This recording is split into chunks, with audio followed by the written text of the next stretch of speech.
Okay. Greetings and peace, everyone. Thank you so much for joining us this evening. Tonight, I have the honor and privilege of being joined by my friend and brother, Matt Douglas, who's joining us to talk about his life experiences, talk about his time in the Baha'i faith, his time as an overseas teacher, teaching kids English, how to articulate English, reading, writing, speaking, understanding, and just to basically gain his wisdom. Brother Matt is somebody who has dealt exclusively with many different communities, not just in America, but throughout the world. And I was intrigued and I was very keen on basically getting him on this podcast and speaking to him, getting his wisdom, getting his light, and what he can share with us. Welcome, Brother Matt. It's great to have you, and thank you for being here. Oh, thanks. And thanks for really boosting my ego, even though that might not be a good thing in your little introduction of me. Learn a lot from you, too. Certainly, some of our talks have been very helpful in some of my recent situations, as you know.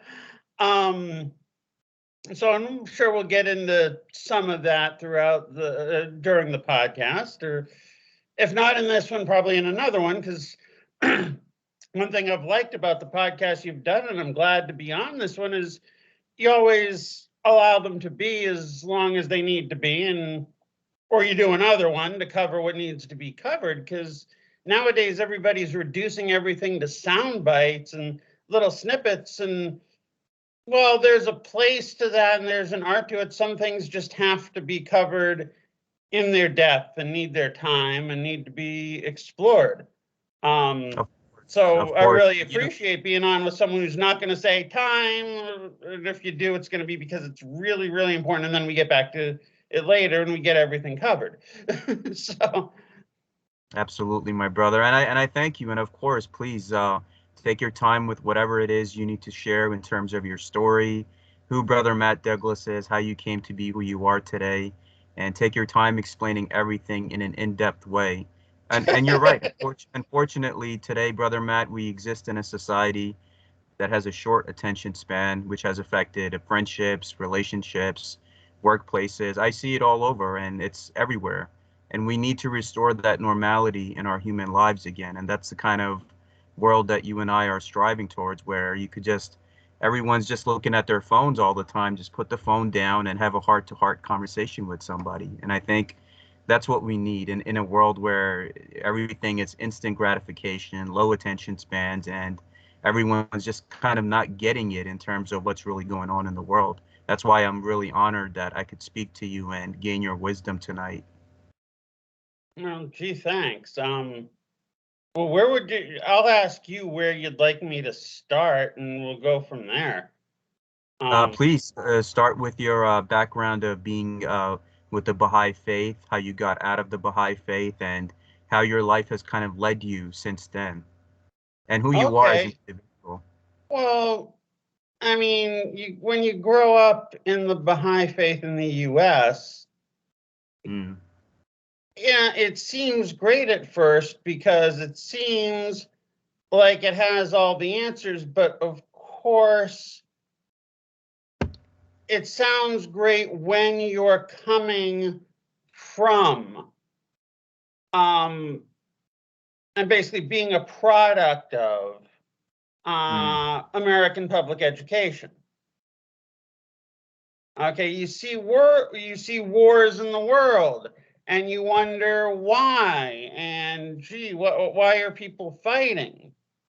And so when a religion talks about peace and we're all one, it sounds great. And then you learn some real history and you learn how wars aren't just a matter of, say, religious prejudice or national prejudice, but how those prejudices are manipulated by the powers that be for economic reasons. When you start looking at history from that perspective, the Baha'i solutions fall apart. Not only fall apart, but you see how they actually are serving the powers that be, Mm-hmm. and are not revolutionary at all. In fact, they're quite supportive of the establishment.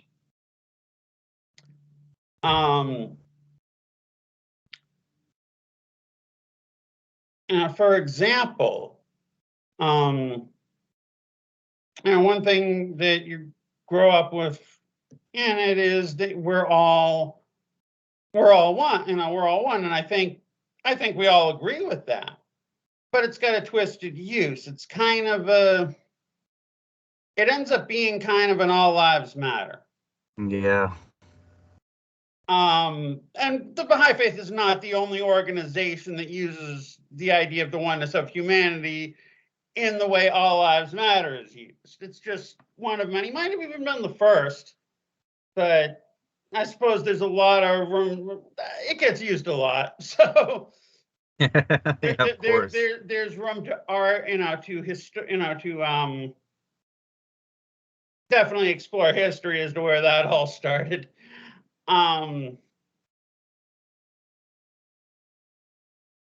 For example, and you've had Wahid on here. He's I'm a member of the Fatimi, and he talks about the Baha'is kind of being the original globalists, and I'd agree with him.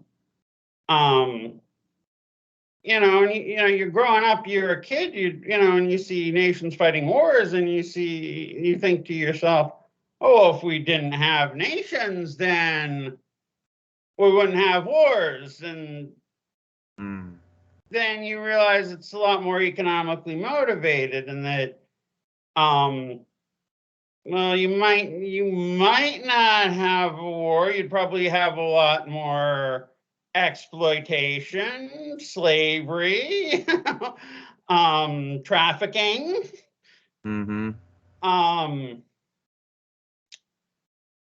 And I've actually seen Baha'is, because there's definitely virulent forms of nationalism, especially the white nationalism of the U.S., Britain, pretty much a lot of Western Europe. Throw Canada, Australia, and New Zealand into that mix too.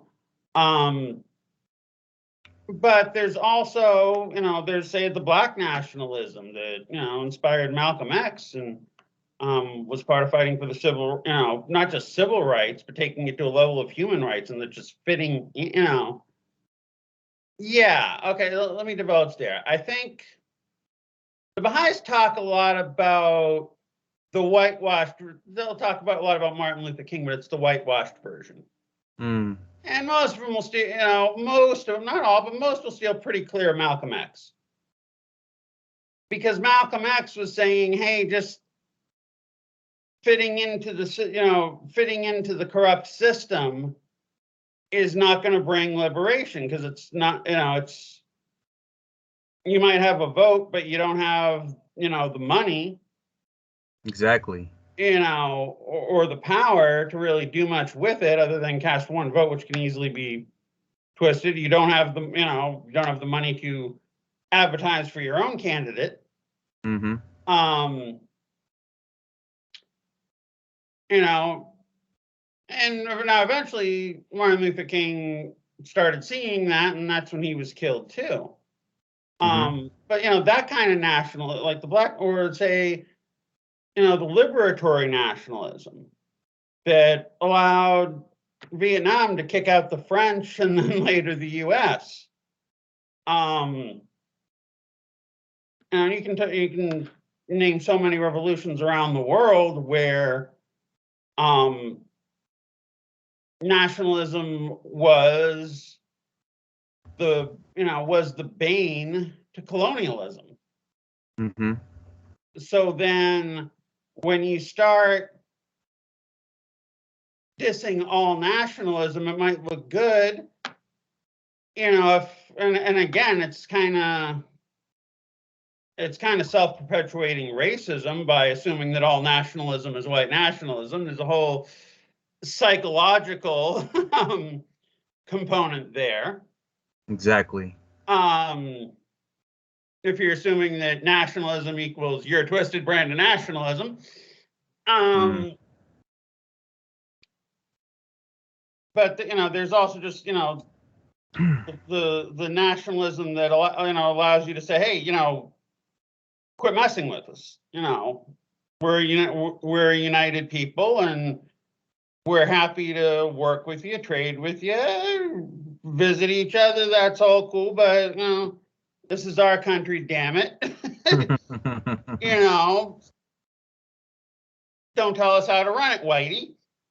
Exactly. And like, for example, in one way where like the Baha'i institutions twist that quite a bit is there's a kind of when they elect what they call their assemblies, which are their local or higher up governing bodies. They say, look at the spiritual qualifications, yada, yada, yada. But if you're unsure between two people, go with the minority. Mm. Now, that sounds great in the US where, okay, maybe we might get a few extra, black or brown folks on there, but it's also the dynamic of power is not taken into account, and it often gets a lot of white folks on assemblies in black and brown countries, which is just more colonialism. So, yeah, it's just the way I was thinking about this earlier today. I'm not a huge fan of the American Revolution, because there were a bunch of racists. Even though I'm happy that the British Empire got their asses handed to them.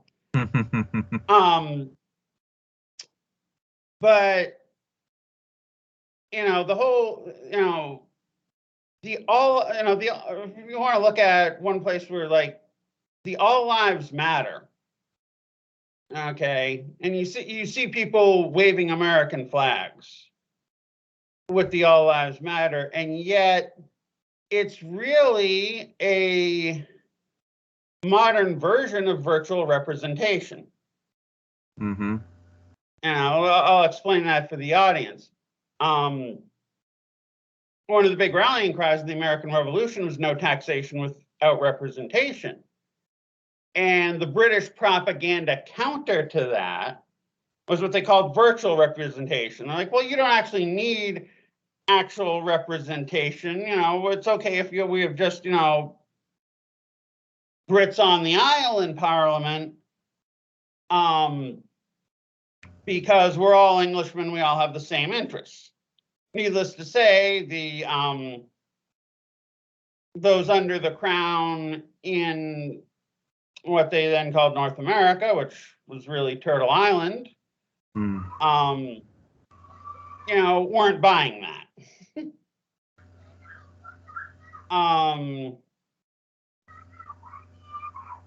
And so similarly in, so there are definitely ways in which,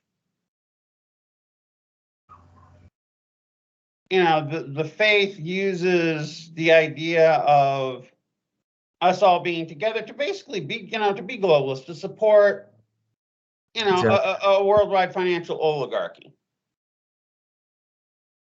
And a white financial oligarchy at that.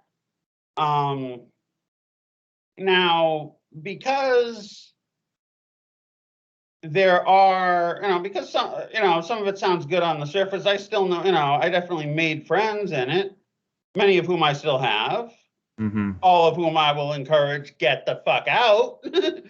You're on the wrong side of history.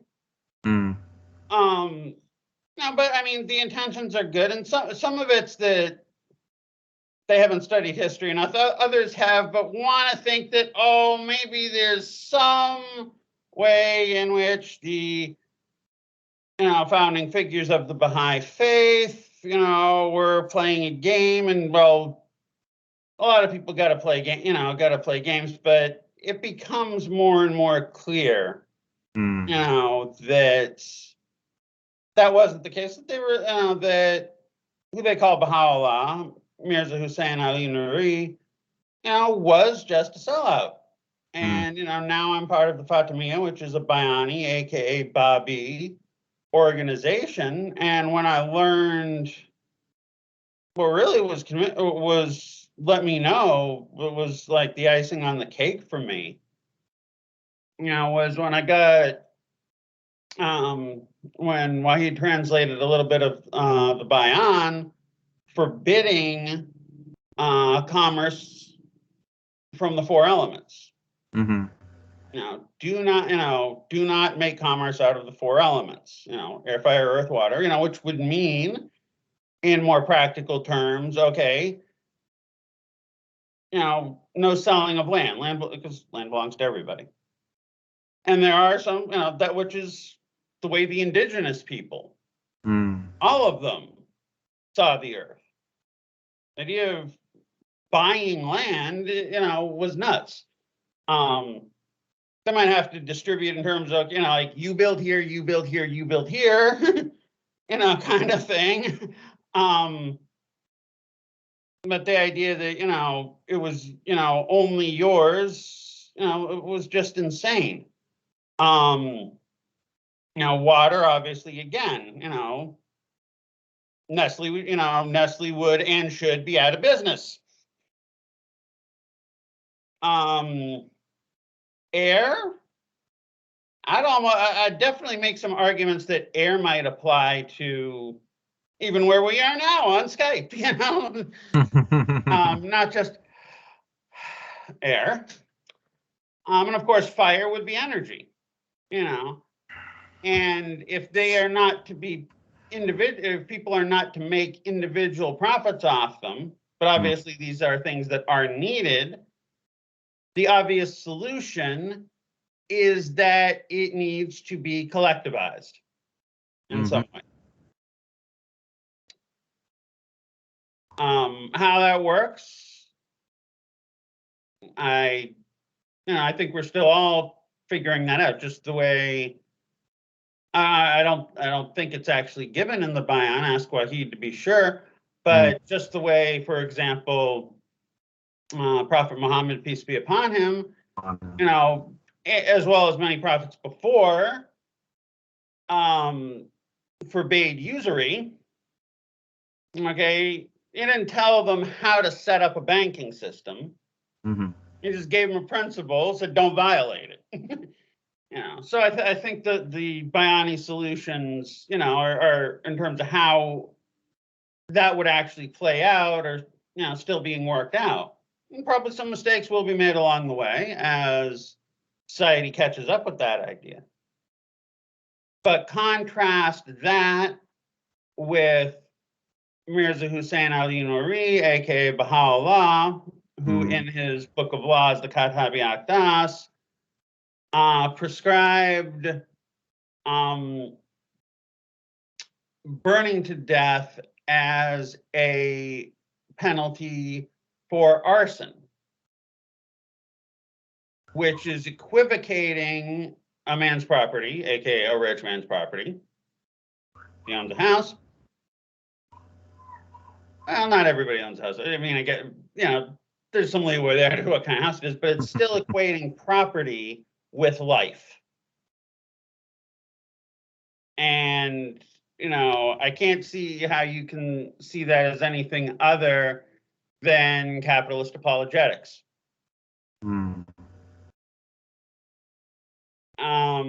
There's all kinds of other various little things I could go into on that. That's kind of the crux of it, though. How did you get out of the Baha'i faith, Brother Matt? And I mean, you described the foundation perfectly, and you laid the foundation of what it is that's being actually perpetuated, and what's right and what's wrong.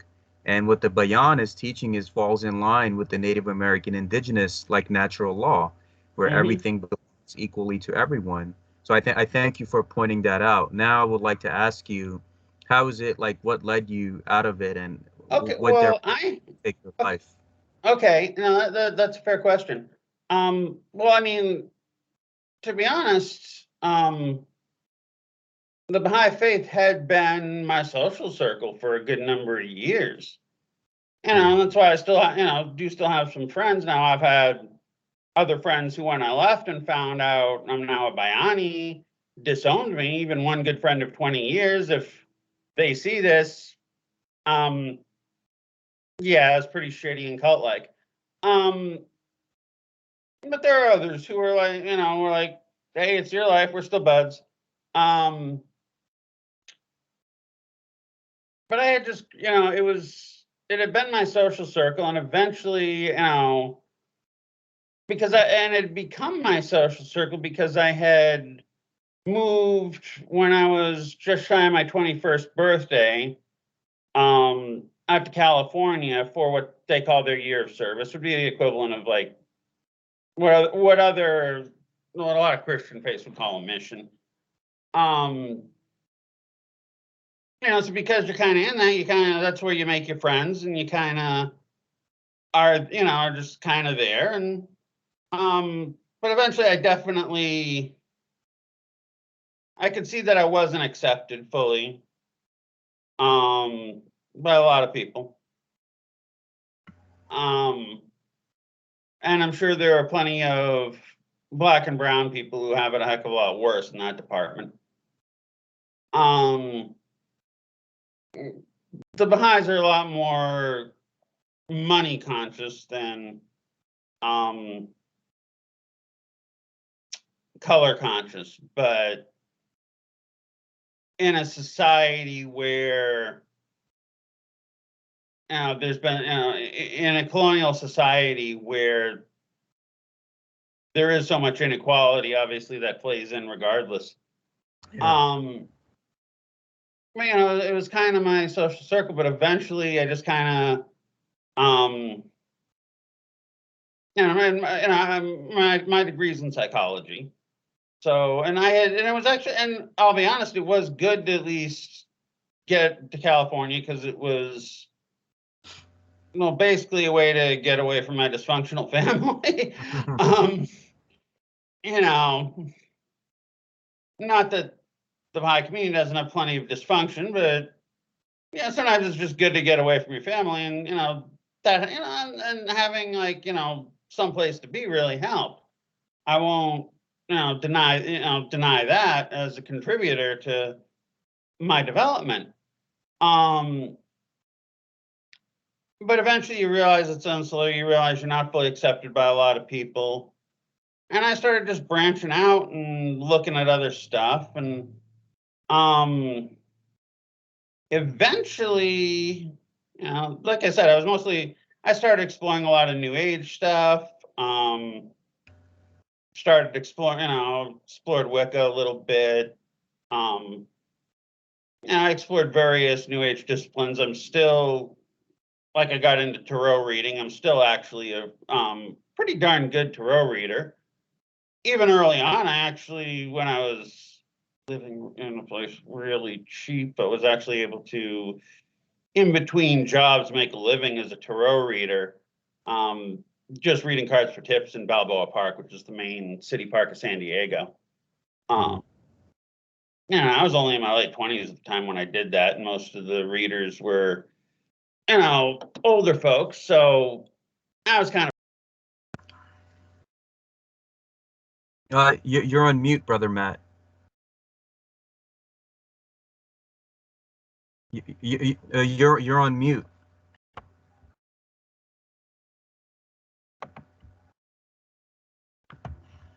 Hold on. Let me see. How about now? Oh, there you are. I hear you perfectly. Yeah, pick up where you left off about the tarot readings that you were doing. Okay, yeah, I had even done I had done tarot reading for a living. Actually, I wasn't making much, but I had really cheap living expenses at the time that I was able to, read cards for tips in Balboa Park for a few months. Mm-hmm. And that was my sole source of income. So, and I don't know too many people in their 20s who can say they've done that. Exactly. So, but eventually, I was still, because I was looking very inward and I wasn't looking outward, as I perhaps should have been.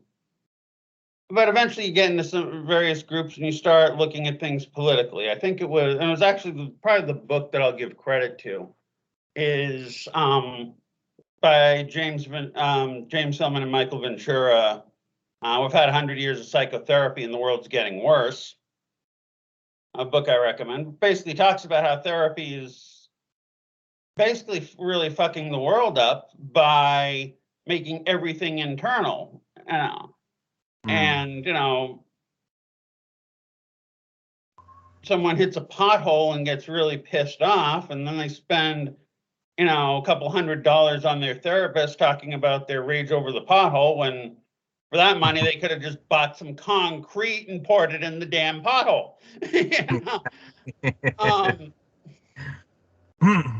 And actually fixed it not just for them, but for everyone else. Not to say that therapy doesn't have its place, but turning it all inward, depoliticizes people.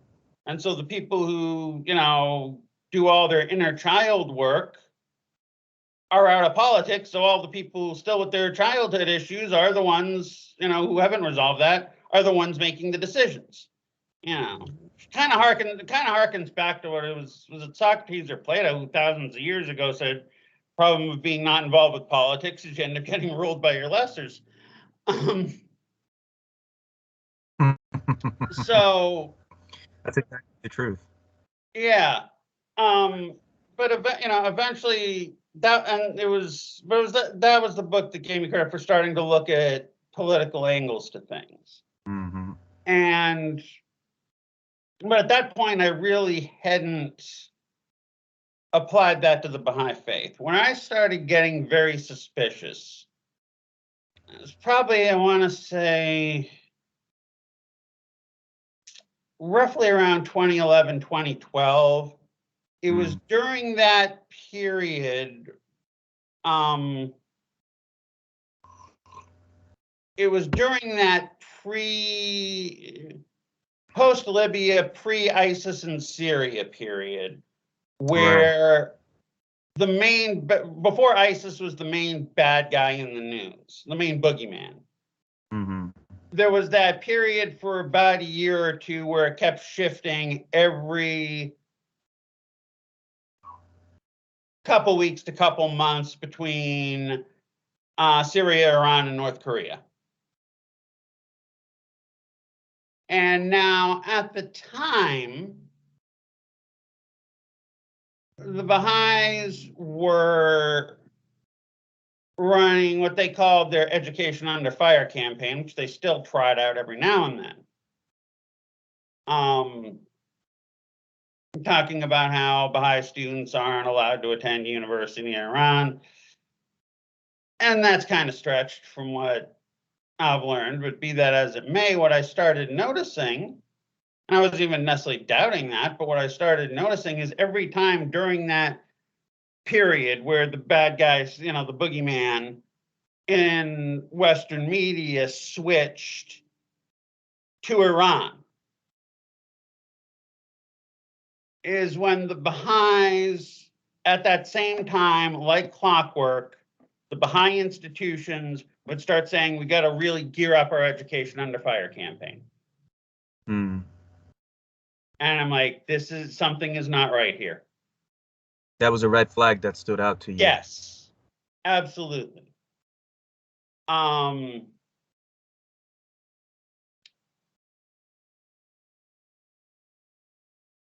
And that's what made me start questioning that, okay, because you can talk about how, okay, maybe the institutions have drifted, even though the Baha'is say their institutions are divinely led and all that.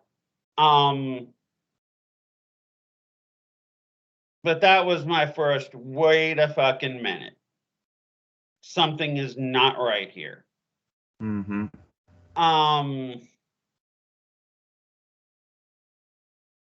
And I had others of those. Now, the Baha'is talk about Baha'i persecution in Iran. It's exaggerated. I'm not there.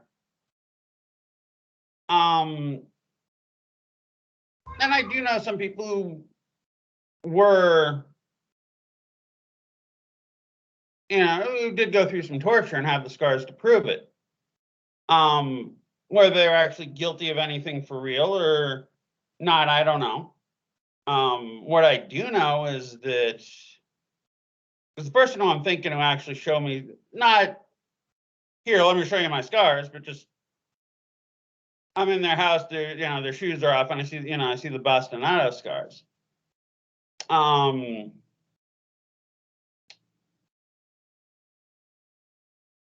I was actually acting in kind of I won't really say too much because I don't want to give away this person's identity. And it wasn't someone I knew too well, but I was acting somewhat as a bit of a counselor. But I noticed the scars and I brought them up, and they didn't want to talk about it, which definitely gave me some, because there had been people who had talked, kind of in public, whatever behind meeting, like, well, when I was tortured, I just thought about God, and here I actually see someone with the scars who just doesn't want to say anything. Exactly. It's like I started doubting all those people who, talked about their nondescript torture. And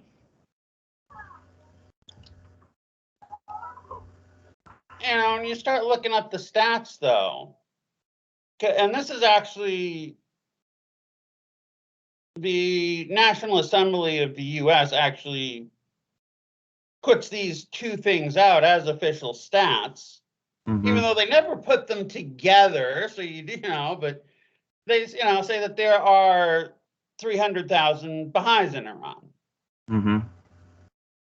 Now they like to inflate their numbers there and make themselves look good, but they still got it. There's got to be at least 100,000, 50 to 100,000, even if they're inflating it. Maybe in this case they're not.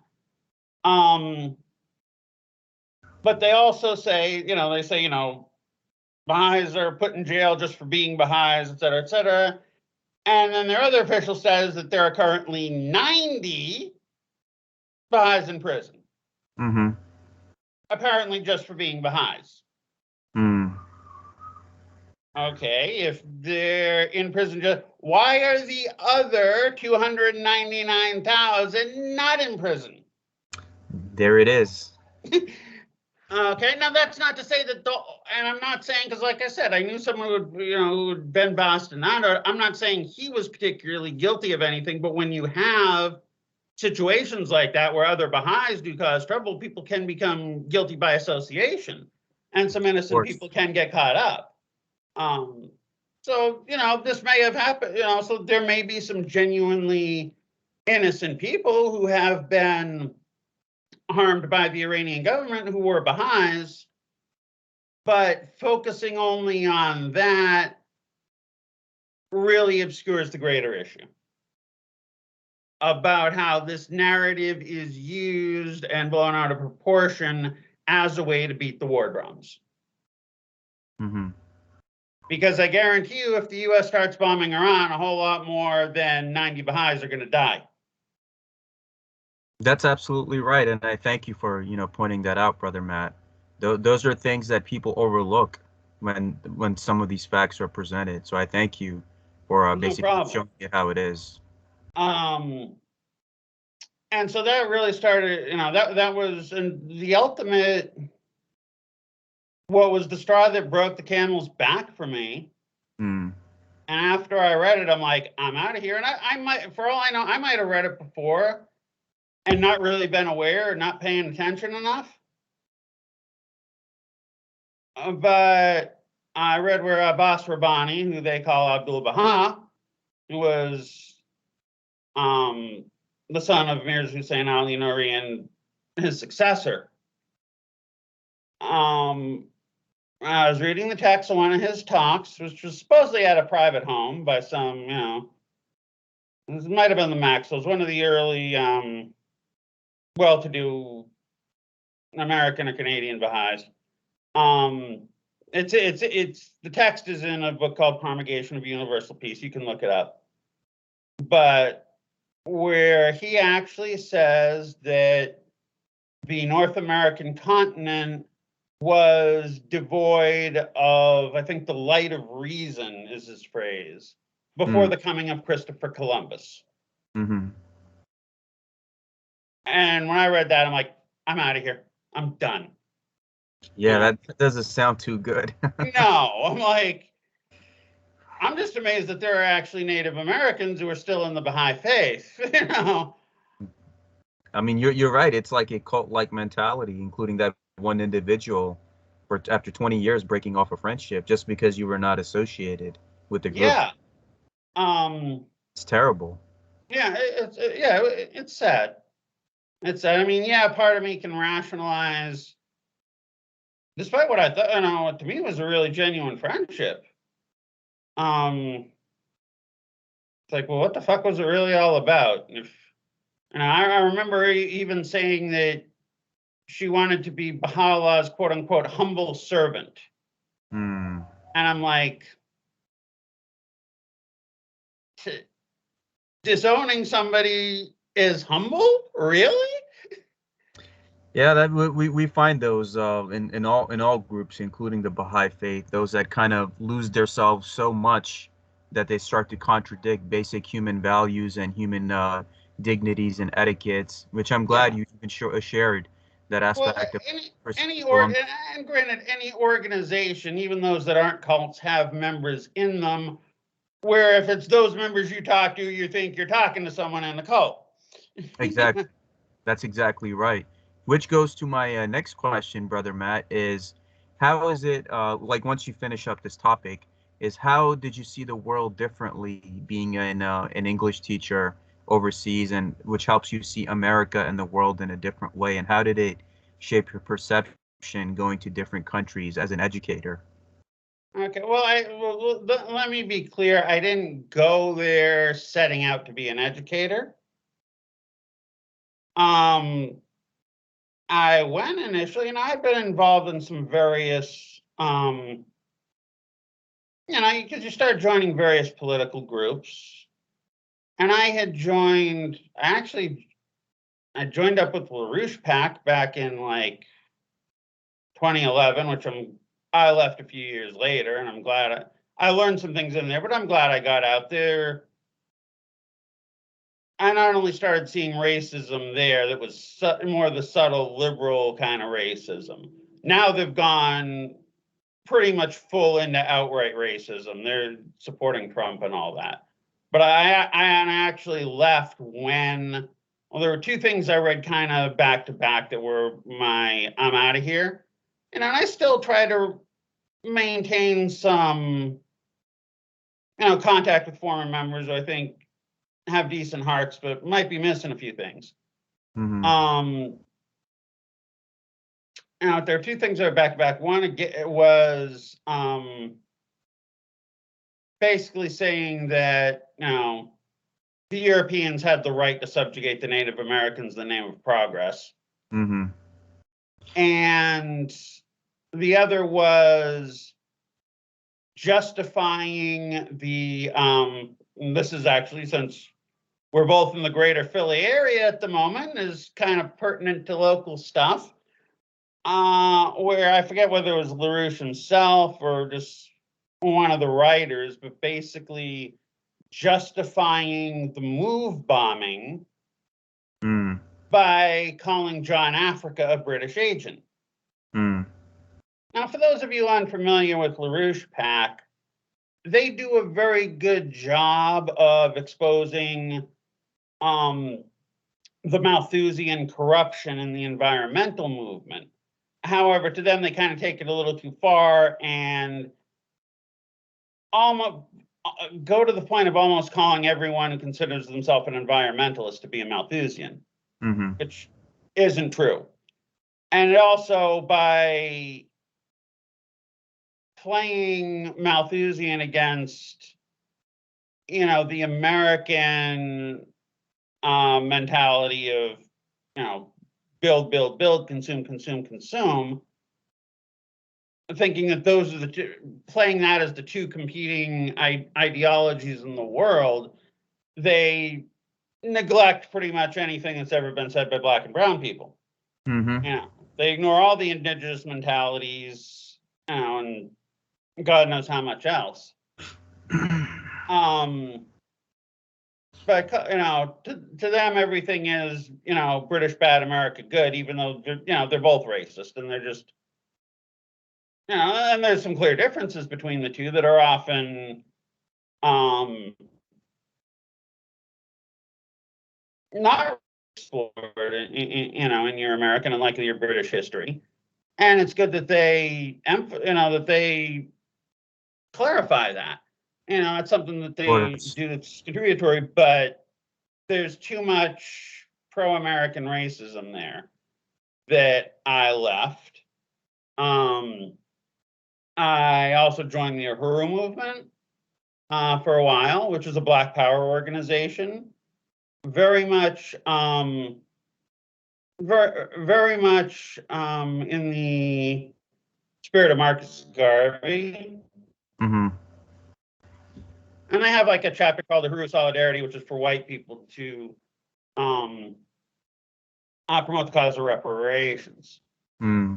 But long story short, after a few years in that, I also saw some cult-like stuff. It was supposed to be, now there's the idea that you are under African leadership.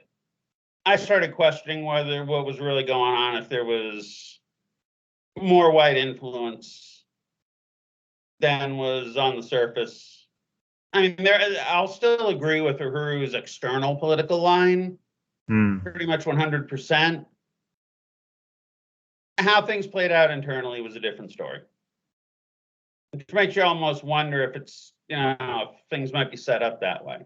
Again, I try to keep in contact with some people. I got a lot more contact though with just like with, I got a lot of contact with ex-members of Uhuru, who are still very much probably agree with Uhuru's external political line pretty much.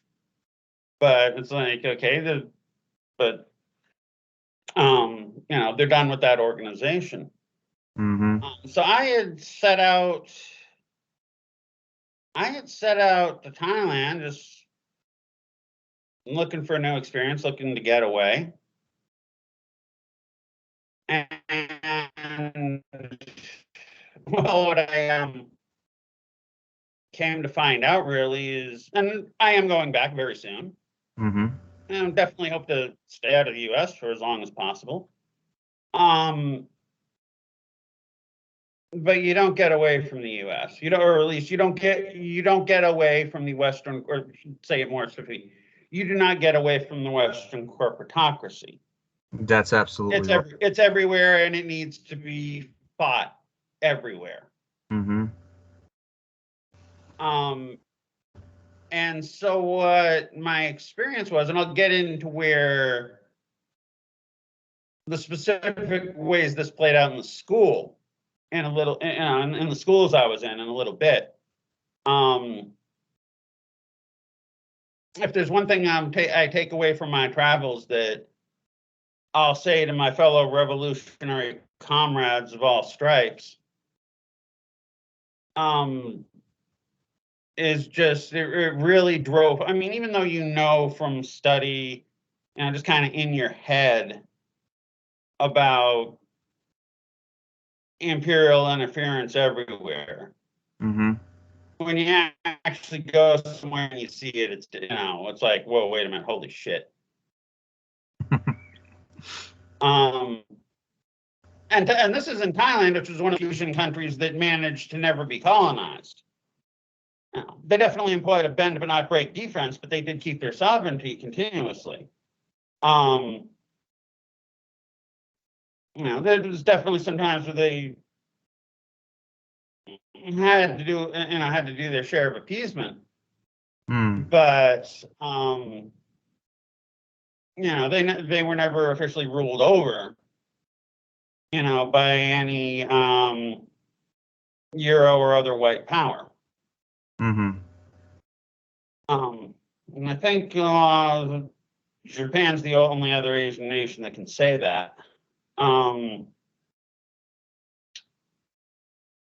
But it's scary how, and I won't get into specifics on something that's going to go public, because I don't want people to know how, I don't want the powers that be to know that I can see, how it is that I see through their agents. But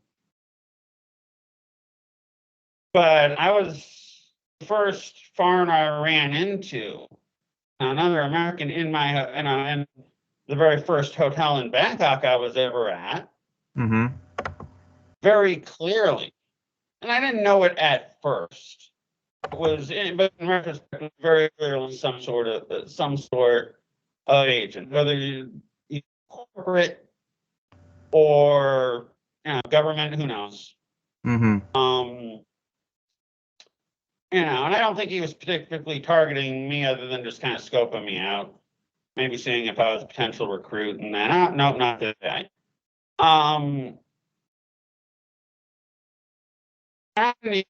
I didn't sink in at the time. I just noticed some really, again, these are things I'll share in kind of more personal conversation, but everything's like, okay, there's something weird about this guy. And some things aren't adding up. And then as I started learning more about the current political situation in Thailand, it became very clear to me that this guy was some sort of agent. Yeah, and they're usually everywhere. Everywhere you go, it's like you said, the Western corporatocracy, or these tentacles of this beast. You're gonna find it everywhere. And if you're seen as a threat to this system, they will have somebody to keep an eye on you, and there will be and they did. agents, etc. And you have the gift, which is given to you by the divine, on how to identify these beings, which is not something everyone has. So, my hat's off to you, my brother. Well, it was a hard-won gift, and I'm not saying there aren't a few people, I don't want to assume that there aren't a few people who might have fooled you. You got to be ever vigilant. You got to be humble about that. Yes. And while I have seen through some people, I don't want to say I can't be fooled, because that's just when you get fooled. But I definitely, I had, and again, I won't get into details. I'll get into some details about why it happened, but I definitely got harassed by the powers that be, you might say.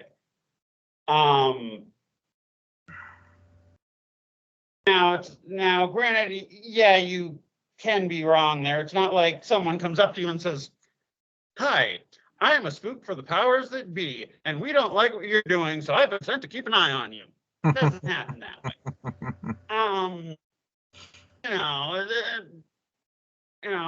They might come at you very nicely, and with whatever cover stories they have. But when things don't add up, things don't add up. Exactly. And when you see what they're saying, you put two and two together, and it kind of becomes pretty obvious. What's going on? What's going on there? But to really explain further, it would be probably pretty helpful. Let me take a drink of water for the because this might get long. Yeah, no worries. Take your time. I want everyone to know your story, brother Matt. Please. But I probably need to talk some about current Thai history and politics. And I'm not an expert on it. I think I've learned more than most other expats, but I'm by no means an expert. I'm just taking what I've learned, applying the theories I've learned, and my knowledge of how the world how the world works, how the powers that be, do their shit, and I've been able to put some stuff, and you put some things together that seem most likely accurate. Yeah, that's how it is. That's how it is. But ever since, I'll start with something people have, people might be familiar with them, because I'm sure most people have seen the movie The King and I. Or at least, put it this way, it's an older movie, I know, but it's one people might know something about Thailand from, even though it's a piece of shit movie. If you've actually been on and studied some of the history, it's a piece of shit. Mm. But the figure portrayed in it, King Mongkut, his title was Rama IV, was very much someone who saw the colonial threat coming Mm. and did what he could to keep his country free and independent. Right. In order to do that and to learn the ways of the West, might have even had to, like I said, some adaptations, even take on some characteristics. But he was very clear. He was a visionary who saw that coming and put into place what would be needed to keep Thailand independent. They do a slightly better job if you've seen the remake with Jodie Foster and Chow Yun Fat. It's not a musical called I think it's Anne the King. They do a better job. There's some things that are questionable if you study the history, and some of the history pre that movie that they talk about in the movie. But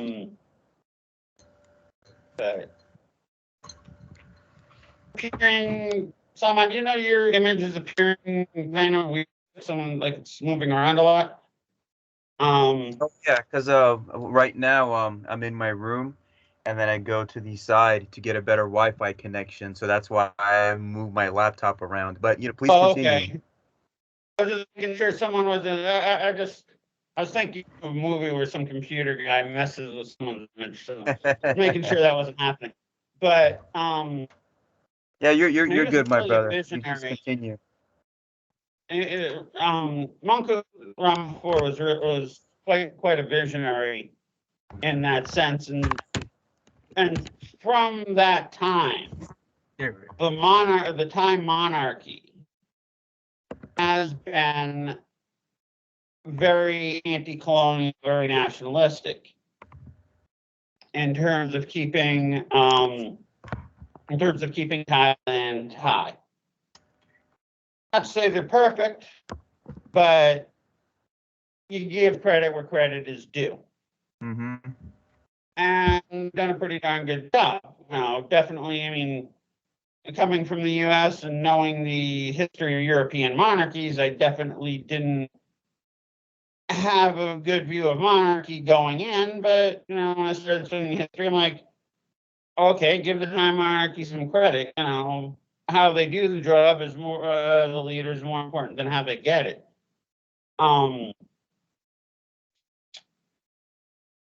And so now there was a time, because there was a revolution in Thailand that did change the monarchy. Right around the end of World War II. I think they might call it constitutional revolution when translated into English. Mm-hmm. And that basically, they say it just turned the monarch into a figurehead. That's not really true.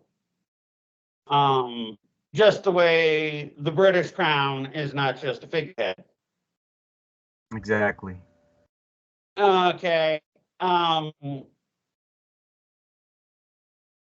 However, now the history there is at that time that Rama VII,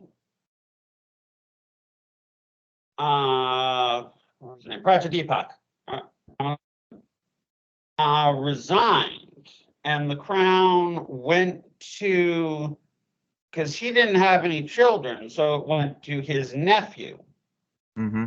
from his brother, Ananda Mahidhan, who became Rama VIII. at only like, no, wait a minute, this is, I'm getting something's a little off because, no, that would have happened pre-World War II because Rama 8 and his brother, who became Rama 9, Bhumipana Det, were during their childhoods oftentimes in Switzerland, escaping, staying safe from like Japanese invasion, things like that. So forgive me when I said the promotion happened just after, at the end of World War II. It would have been a little bit earlier.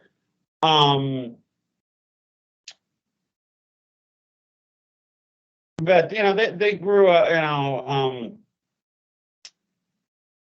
so Rama 8 becomes king at like, I want to say 9 years old. I forget. I may be a little off on that, but he was a young boy. But for part of that, he's him and his brother, and because their father, Prince Vani, died when they were both. He died before before Rama 8 became king. Mm-hmm. So the two brothers were very, very young when their father died. He died quite young. So they were, and it was a controversial marriage because he had married a commoner.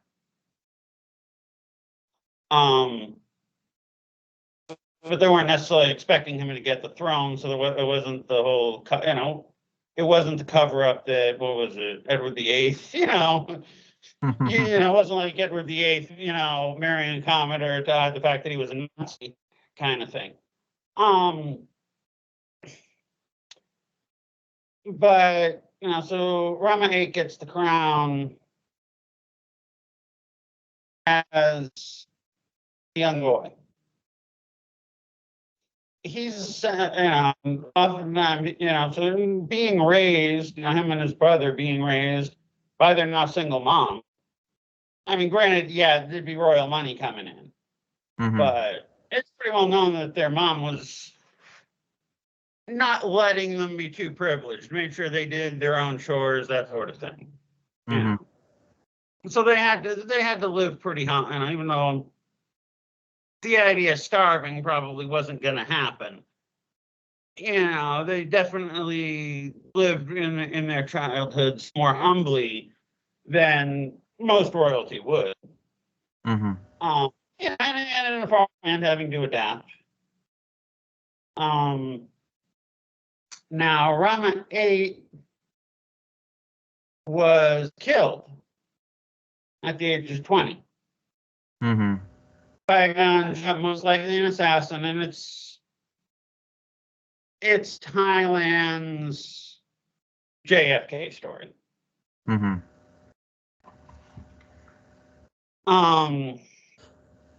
his brother was 18 at the time when Bhumipana inherited the crown, and becomes Rama 9, and is on the throne for 70 years. Died just a few years ago. He was, when he died, the longest reigning monarch alive at the time.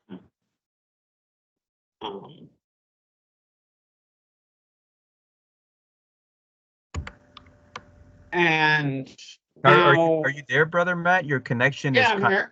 Your connection is kind of lagging. Really? Hold on. Let me see.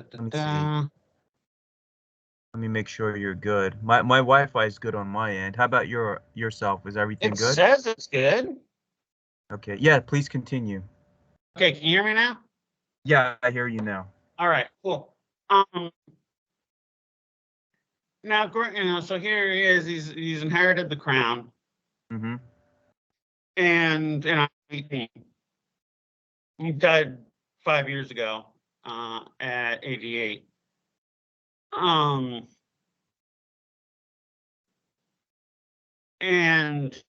now keep in mind, this was supposedly his it's he's 18. You can't power at 18 without people backing you. Mm-hmm. And, it's very interesting that despite, I definitely continued the tradition of keeping Thailand independent, which is very interesting because he wouldn't have had the family influence, at least on the Mm-hmm. surface, but somehow eventually did that. And, during his reign, there were 12 military coups of an elected prime minister getting ousted by the military. And early on, it was probably definitely the military who held all the power. Most of which was U.S. backed, whatever fascist puppet Mm-hmm. was there. However, somewhere along the line, and I'm not on how it happened. There's obviously a very slow, careful transition. Mm-hmm. But that stopped being the case with at least the last two military coups. Now, Thailand did have to give in to the U.S. during what in the U.S. is called the Vietnam War. What in Vietnam, having been there a little bit, is called the American War. Mm-hmm. During that time, a lot of the bombing runs, especially those into Laos and Cambodia, were done from Thailand. Mm-hmm. Thailand, though, may have suffered the same fate had they not allowed it.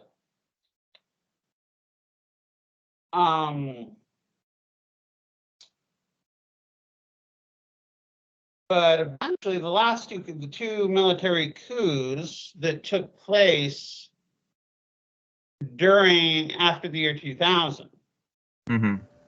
where the military actually ousted people who were Wall Street puppets. Right. Okay, and those were a brother and a sister. Thaksin and Yingluck Shinawatra. I think the years of the coups were 06 and 14, respectively. But it was very clear, that's fantastic. somehow. Out. Huh? I'm saying that's fantastic because I didn't know too much about Thai history, and I know those that are listening and watching, they're grateful that you're sharing this information of how these tentacles of the Western corporatocracy stretch so far and how it influences so much history. I know it's amazing to learn all right. this. Now, like I said, I'm not sure how the military transitioned.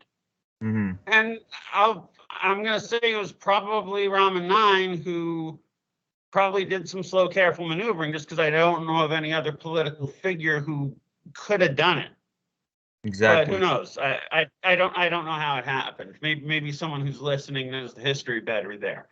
But for example, Thaksin Shinawatra, who was ousted by the military, and I want to say 2006. I know I'm within a year if I'm off there.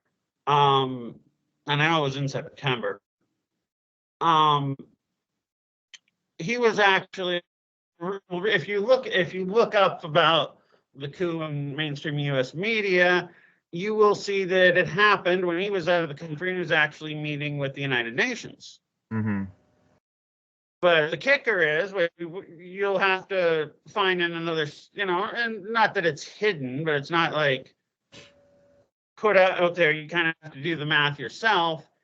Is who was meeting with the day before the coup, which was the Council on Foreign Relations.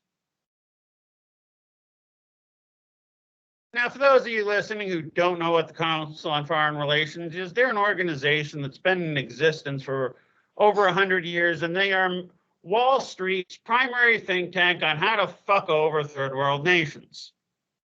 Yeah. So for a prime minister of a country like Thailand to be meeting with them is bordering on treason. Pretty much. And he was, the weird thing is, he was really popular, although because he was a Wall Street puppet, the Western corporatocracies perfected just the way predatory loans work. Okay, they perfected the give them something that looks good, but it's going to screw them over later thing. So because they were in the still looks good phase, Thaksin was very popular. But the writing was on the wall. For example, when he took office, the exchange rate was about 25 baht to the dollar. By the time the military threw him out, I think it was around 40 some. Which thing is, because Thailand's got so much of its GDP, anywhere from 12 to 19%, depending on which source you read. As a result of tourism, and you get a lot of poor folks, going into the touristy areas, to work. Okay, with the exchange rate, with the baht going down, it of course boosted the tourism even more. So, all the people working in the tourist areas liked that. They didn't see that was going to lead to some inflation that was going to screw over down the road. But you can see why someone like that would actually popular. Also, Thaksin did introduce basically socialized medicine. And though it was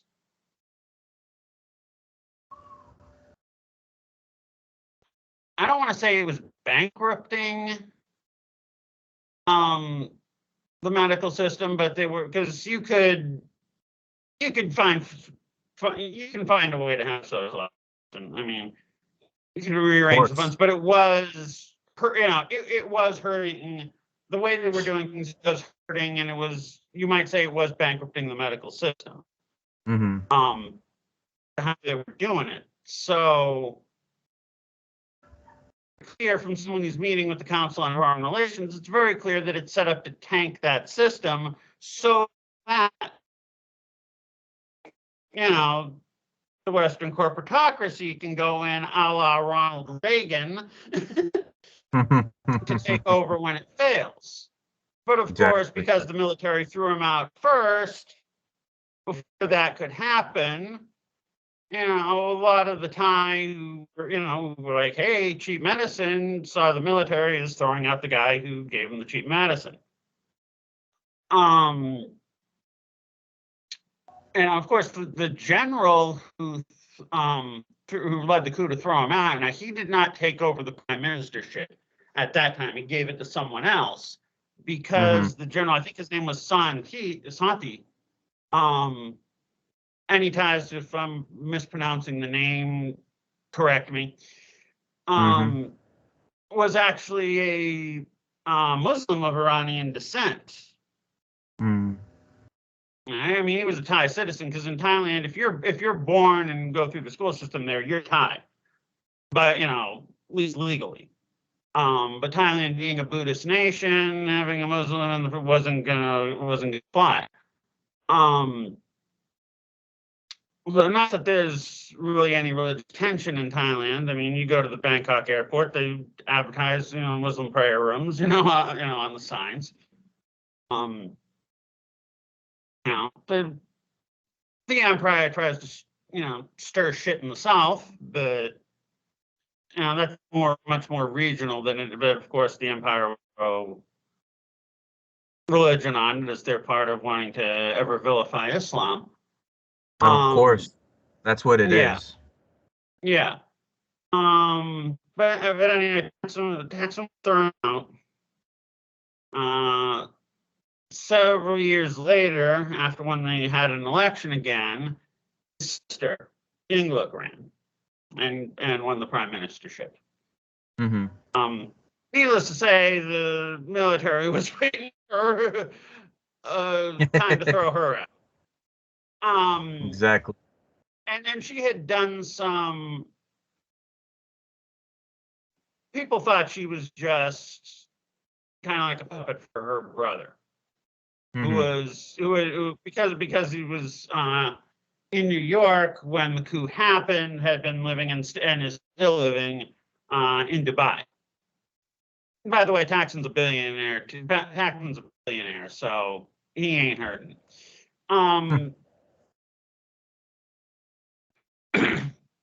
He had actually been a cop for a little bit. He ended up starting a business, getting, I think it was telecom, getting rich, that sort of thing. And then kind of a la Donald Trump decided to enter politics. Even though he dumb. Exactly. But I thank you for sharing that because you're right. A lot of this stuff is groomed from these think tanks, from these different corporatocracy organizations like the CFR, and most people cannot put that two and two together. That it's all tied in together, and why in their agenda to vilify Islam, these things are being stirred up all over the world with different groups and factions, boogeymans popping up out of nowhere. So that's just basically it. It's the same people that are doing it. So I thank you for pointing that out because not too many people make that connection.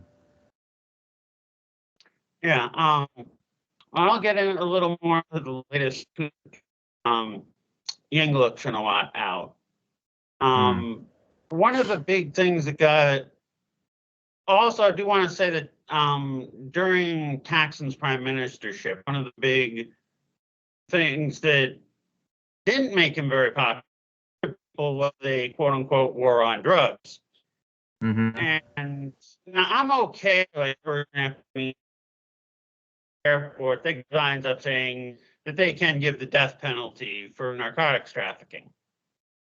And I'm okay, whereas I'm totally for legalization in a place like the States, because it's so much, because, the narcotics business here is so much controlled by groups like the CIA, to just fuel the school to prison pipeline. Um, given what Thailand's big neighbor to the north, China, went through, getting opium forced on them at gunpoint by the British Empire for 100 years, you can understand any nation in that area saying, "Keep your foreign devil shit out." But Thaksin did a quote unquote war on drugs, which involved a whole lot of extrajudicial killing. And while they can us, some drug runners, there were probably people that were not. It's pretty well known. There were plenty of innocent people who got wrongfully accused and were taken out extrajudicially. I think the total number killed by cops in that war on drugs was, I think, around 2,800. Mm-hmm. Again, go on one of the Baha'is talk about 90 people in jail. Persecution. um, you know, what Yingluck had done was what ended up becoming called the rice scam. And it's kind of funny because I found out about this because Thailand has a whole ton of family farms, and I'll get into later how that came about. Mm. But I saw that they had family farms. I'm like, I wonder why they don't have a green parity for. That would probably really work.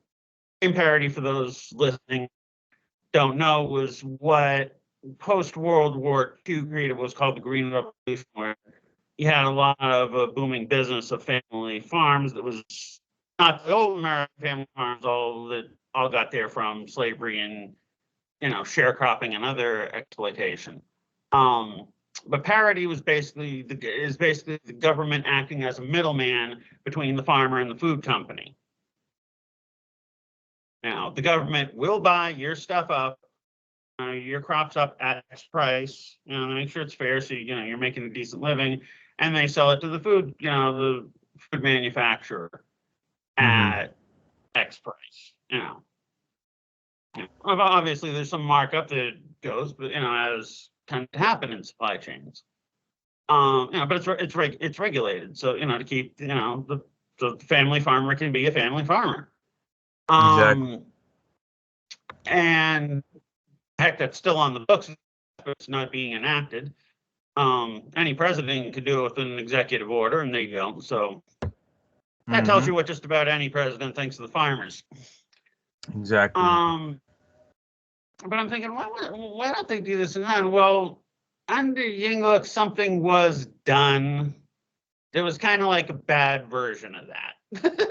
It was kind of like grain parity meets Ronald Reagan's buying up the grain and putting it in the silos. Okay, and because Thailand was such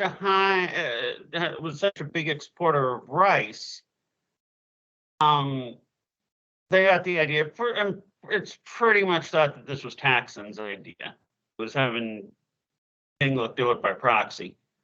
Mm-hmm. That they didn't do it as like a. I know it wasn't all Thai farmers who were part of the program. It was selective. Mm-hmm. But basically, they bought up rice, and their plan, because Thailand was such a big export of rice, was to hold it to try and drive the price of rice up. Obviously, that failed because countries like Vietnam said, "We got rice to sell you." So how Thaksin, missed?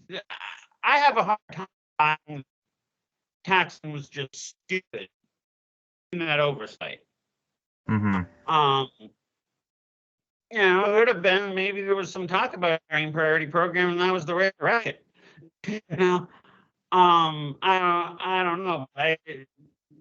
I don't see an oversight like that, being missed very easily.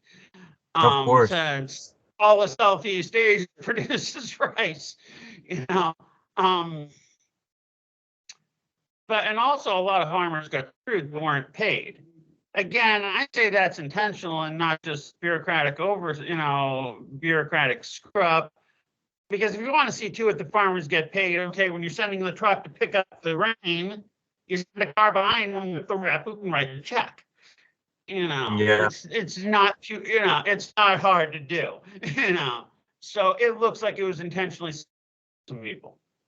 And why? Okay, well, people wouldn't talk about grain parity program, and God knows what else. So she was thrown out in 2014 by the general at the time, President Shah, who actually did take over the prime ministership, and then just in 2019. Resigned right before there was an election coming up, and shortly before it, he resigned as general of the military so that he could run for prime minister again, and he won. Now, granted, it's created a whole lot of people trying to say he cheated, just the way supporters insist he had cheated, that sort of thing. But there's really no hard evidence for that. Just there were a lot of people who didn't like him because they were still fawning over Thaksin.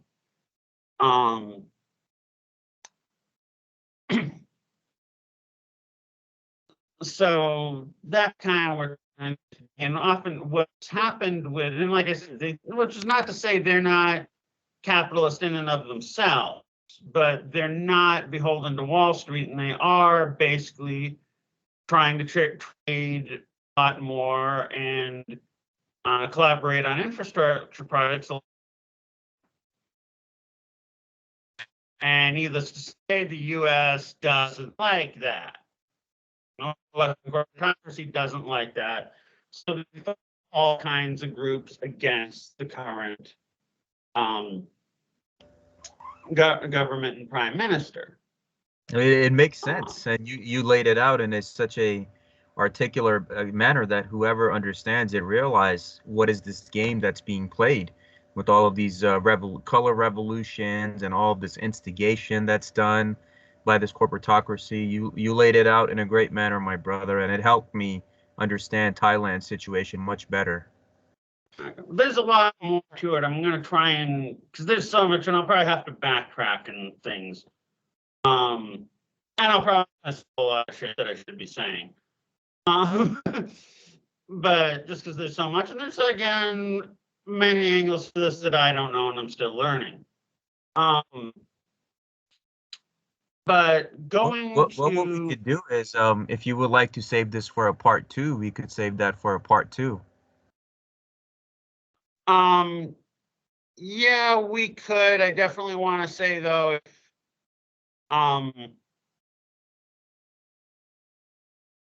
yeah, but everybody listen in part two, because there's a lot of left out. There's a lot more I want to catch up on with current history, with my situation.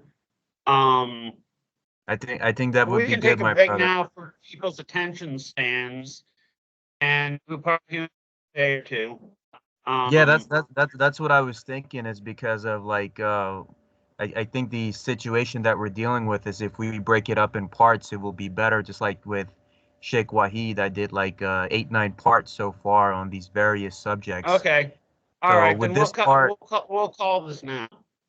yeah, Okay, I have and one final question before we okay. conclude part one. Is if today, brother Matt, was your last day on this earth, what would you tell the people that love you and that you love them? What message would you leave for humanity through all of your ups and downs, through your struggles, and who you are as a human being? So please conclude this for part one, and inshallah, God willing, we'll pick this up in part two again. Capital is evil. Capital is evil. Kill the wet go. Yeah, that's good. That's good, my brother. And any closing thoughts you would have for the audience before we conclude with you and pick up part two in the future? Not really. Honestly, just tune in to part two, because trying to tie it all up, what just ain't gonna work. That sounds good. And for the audience listening, just like with Sheikh Wahid Azal, how we have a series of dialogues and conversations, and I will do the same thing with Brother Matt Douglas, as many parts as it takes.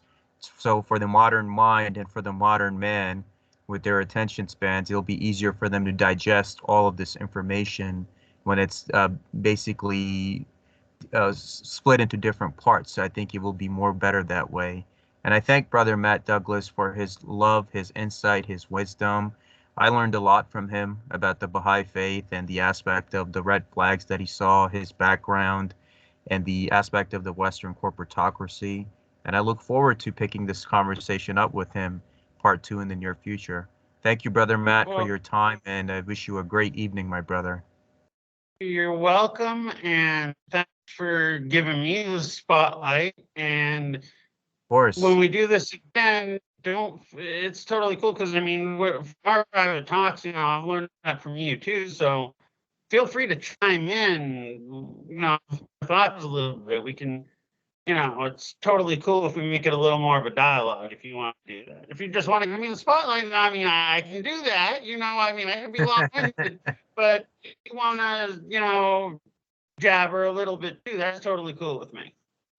Yeah, not a problem, my brother. This is one of many, so we'll have many future parts to do that as well. All right, sounds awesome. With that, Nur alaikum. Nur alaikum, brother.